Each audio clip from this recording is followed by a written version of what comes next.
সৰুতে লগ পোৱা ছোৱালীজনী এতিয়া চিকিৎসক হ'ল। চিকিৎসক মানে ৰঙিয়াৰ এক জনপ্ৰিয় নাম হৈ পৰিছে।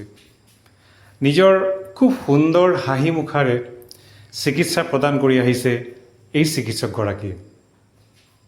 সবিশেষ জনাম পিছত বাৰু, কিন্তু জানি থওক যে এওঁ হ'ল গ্ৰেটাৰ ৰঙিয়াৰ বেষ্ট ফিজিঅ'থেৰাপিষ্ট ডক্টৰ সুস্মিতা ডেকা।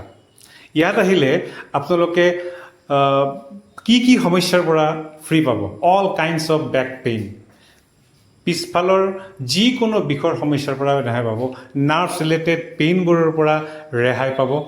লগতে ফ্ৰজেন শ্বল্ডাৰ, যিটো আটাইতকৈ বহুত প্ৰব্লেম হয় মহিলাসকলৰ, পুৰুষসকলৰ, আৰু টেনিছ এলবো, আমাৰ এটা বহুত ডাঙৰ প্ৰব্লেম টিচাৰসকলৰ, খেলুৱৈসকলৰ, এইবোৰৰ পৰা নিৰাময় পাবলৈ ডক্টৰ সুস্মিতাক লগ ধৰক। খুব সুন্দৰ, কমফৰ্ট আৰু ছেফ ৰিকভাৰী ডক্টৰ সুস্মিতা ডেকাই আগবঢ়াই আহিছে এই সেৱা। আপোনালোকে যদি এই সেৱা উপলব্ধ কৰিব বিচাৰে তেনেহ'লে কমেণ্টত লিখিব লাইফ বুলি।